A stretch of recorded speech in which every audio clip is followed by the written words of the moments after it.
Voicemail was 43 seconds long. I know because I played it 4 times standing in the parking garage of my own building before I understood what I was actually hearing. My mother's voice, warm and practiced the way it always is when she is managing a situation rather than living inside one, told me the anniversary dinner had been downsized. Just immediate family, she said. Intimate. My father had been stressed, she said. Too many people would overwhelm him. She hoped I understood. She said she loved me at the end. The way people say drive safe when they are already walking away. My name is Elena. I was 31 years old that October. The owner of a small interior design studio I had spent 6 years building from a single client referral and a second-hand drafting table in a studio apartment. The anniversary dinner was supposed to celebrate my parents' 35th year of marriage. I had already bought the gift, a framed archival photograph of the street where they had their first date, which had taken me 3 weeks to source and another 2 to have properly restored. It was wrapped and sitting on my kitchen counter when the voicemail arrived. I called my mother back. She let it ring through to her own voicemail. I called my father. Same. I sent a text to my brother asking if he had also been disinvited, and he read it immediately, the little checkmark going blue, and did not reply for 6 hours. When he finally did, his message said only, "Yeah. It's a small thing this year," which told me nothing and somehow told me everything. I drove to my parents' house that evening anyway, not to confront anyone. I told myself I was just dropping off the gift. I told myself that twice more during the 40-minute drive, and I almost believed it by the time I turned onto their street. The driveway had 4 cars in it. I recognized my brother's truck and my aunt's sedan and 2 others I did not immediately place. Through the front window I could see the dining room chandelier turned up full, the good dishes, the silhouette of people moving with the particular looseness of a party well underway. Someone had put music on. My mother collects these small theatrical gestures. The right candles, the right music, the right level of warmth in her voice when she is performing contentment for an audience. I sat in my car at the curb for a long time. The gift was in the back seat. I left it there.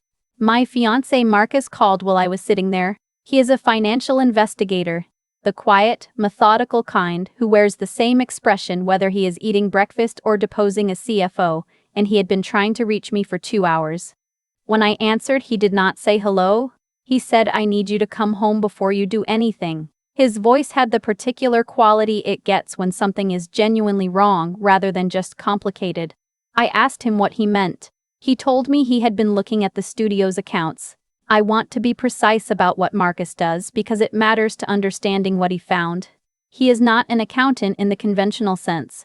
He works for a firm that is retained by companies and insurers and sometimes courts to reconstruct financial activity that has been deliberately obscured. He is very good at it. He has a particular gift for noticing the absence of things that should be there, the way a certain kind of reader notices when a sentence is grammatically correct but somehow wrong. 3 weeks earlier, he had offered, quietly and without explanation, to do a routine review of my studio's books. I had thanked him and sent him the access credentials and not thought about it again. I drove home. He had the documents spread across the dining room table when I walked in, printed and organized in the careful, overlapping way that means he has been building something for a while. He poured me a glass of water and sat down across from me and walked me through what he had found with the patient thoroughness he uses when the information is going to be hard to absorb on the first pass. My parents had been managing the administrative side of my studio for 14 months. This had begun as a practical arrangement. I had taken on 3 large commercial contracts simultaneously and needed help with vendor coordination, invoicing, and scheduling.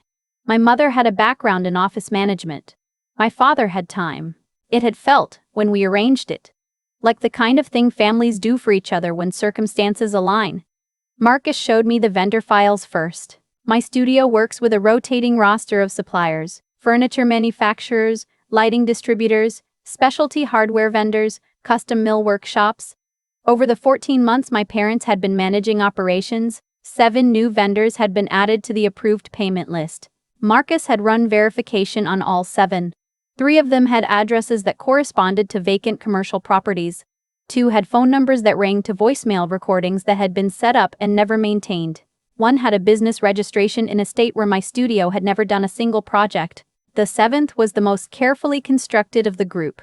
A lighting supply company with a real website and a registered agent and a bank account that had received $43,000 in payments from my studio over 14 months and had never once shipped a single fixture. My father had been the authorizing signature on every payment. Marcus showed me the routing next. The money had not gone directly to my brother. It had moved through a layered sequence of transfers, an intermediate account, a payment platform registered to a shell entity, and finally into a series of payments that corresponded with calendar precision to my brother's most pressing financial obligations.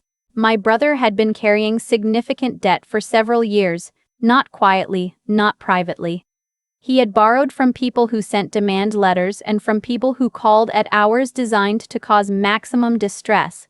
My parents had decided, at some point, that my studio was the appropriate solution. I sat at that table for a long time after Marcus finished. He did not rush me. He refilled the water. He sat with the particular stillness of someone who understands that there are moments when the most useful thing another person can do is simply remain present and not fill the silence with noise. I asked him how much. He told me. The number was not catastrophic in the sense that my business was not in immediate danger, but it was not a rounding error either. It was the equivalent of a year's salary for one of my junior designers, money that should have funded new equipment and a lease expansion I had been planning. I asked him what he thought I should do. He told me first what he thought I should not do, which was go back to that house that night, which was make any phone call in the next 24 hours that I had not planned carefully, which was allow any of them to understand that I knew before I was ready to use the information in a way that was actually effective. He said this with no drama, the way he says most things, as though the correct course of action is obvious once you remove the emotional interference. The following morning I went to my studio and sat in my office for 3 hours. I looked at the accounts myself, the actual figures, the line items I had glanced at for 14 months and accepted without question because I trusted the people entering them. I am a detail-oriented person in my professional life. I notice when a tile grout line is 2 millimeters off from spec. I notice when a fabric sample has been photographed under warm light to disguise its undertone. I had noticed nothing about this because I had not been looking. The trust had functioned as a blind spot. Marcus spent 2 days building the documentation package. He printed every vendor registration, every payment authorization, every bank transfer record. He cross-referenced the amounts against the public debt records his firm had access to through their standard investigative process, mapping each payment to a corresponding obligation in my brother's name. He created a timeline. He created a summary. He put it all in a locked case in our hall closet and told me to wait for the right moment. My mother called 4 days later. She used her business voice, the one slightly lower and more precise than her regular speaking voice, and told me she and my father had been thinking about the studio's growth trajectory and had identified what she called a real opportunity. She said she wanted to discuss bringing my brother on in a more formal capacity. She said his situation was stabilizing and that having family more deeply involved could benefit everyone. She said the word opportunity 3 more times in the span of 90 seconds, which is how I know she had rehearsed this call. I told her I was open to a conversation. I kept my voice at exactly the temperature hers was at.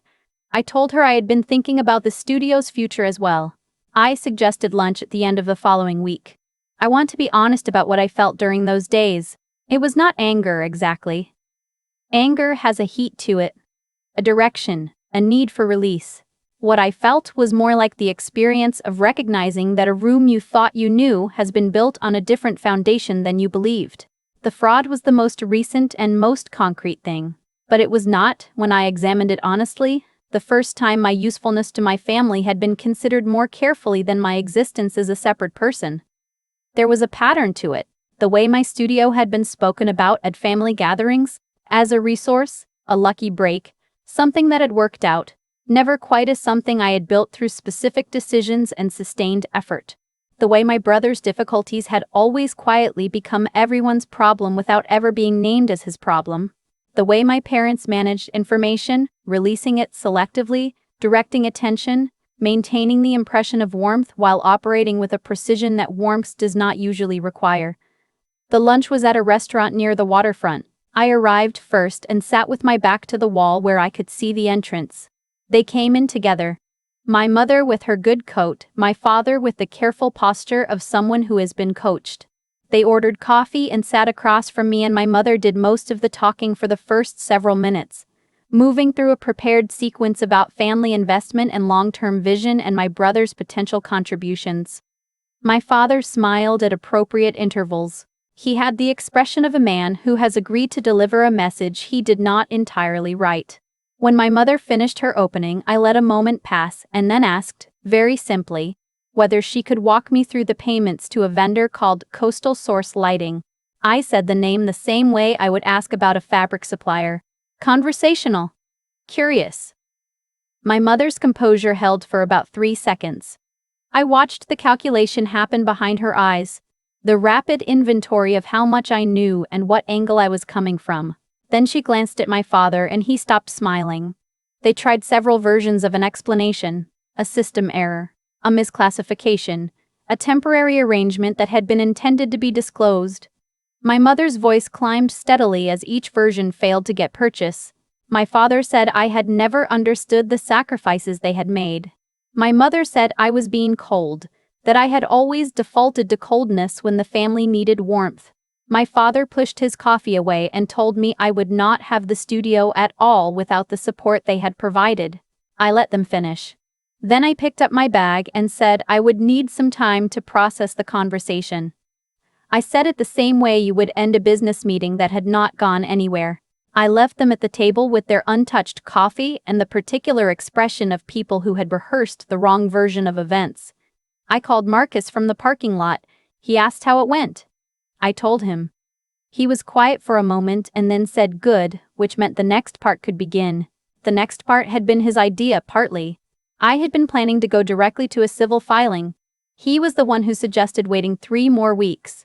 He had attended a professional event at my studio 6 months earlier, a portfolio presentation I had organized for prospective commercial clients, and he knew what that kind of event looked like. He suggested I consider holding another one.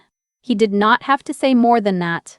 My studio hosts a quarterly showcase twice a year, a formal evening for architectural partners, contractors, commercial developers, and the clients who had been referred to me through professional channels.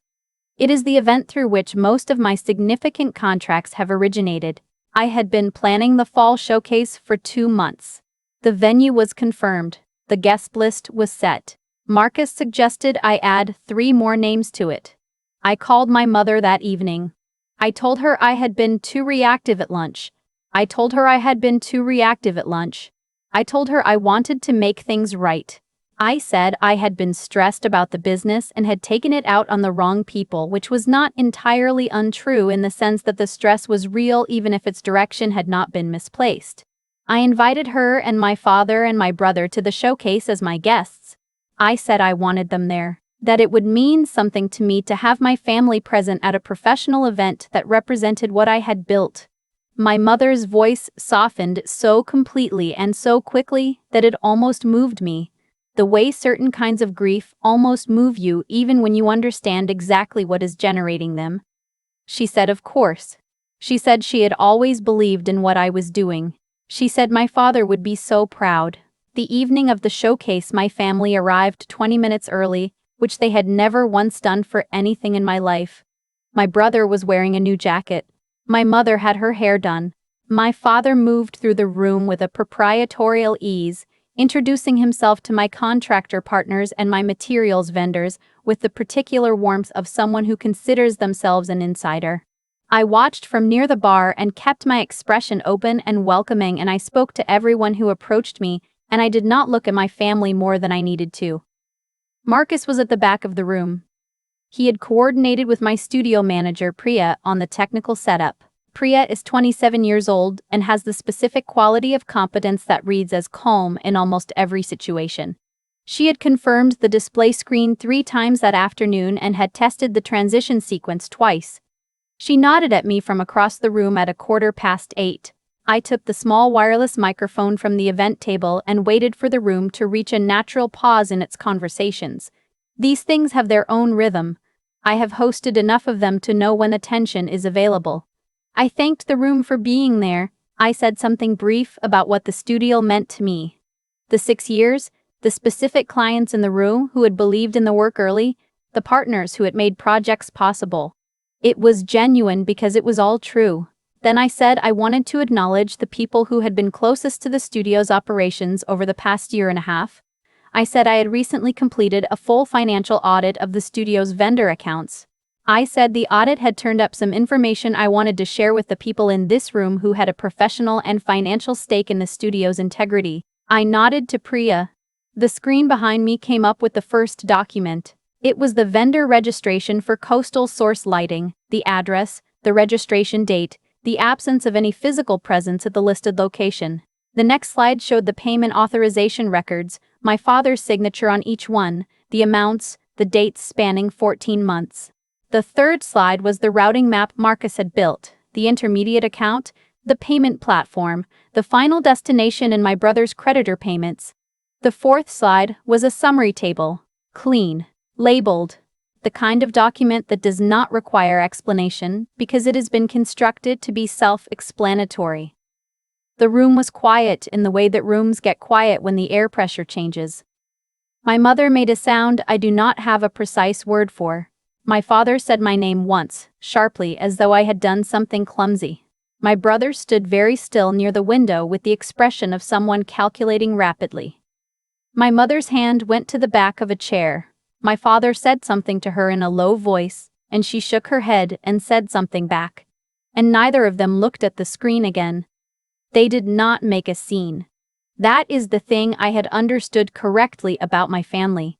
They are not people who make scenes when witnesses are present. The performance of normalcy is too important to abandon even under pressure. My mother straightened her posture and spoke briefly to the person standing nearest to her.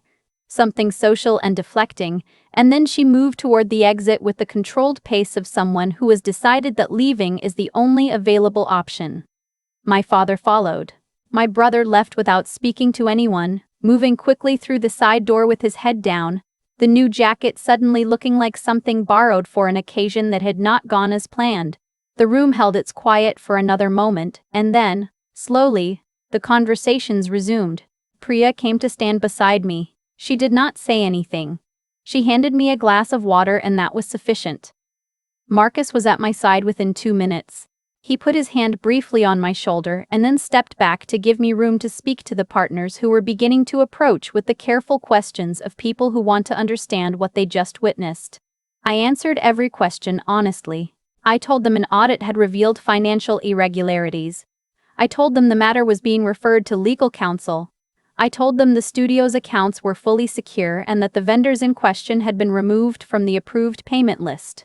I said this with the steadiness of someone who had already processed the worst of it in private and was now simply managing the information professionally, which was almost entirely true.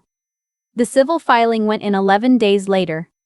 Marcus's firm provided the documentation package to the attorneys. My parents were formally removed from any operational connection to the studio.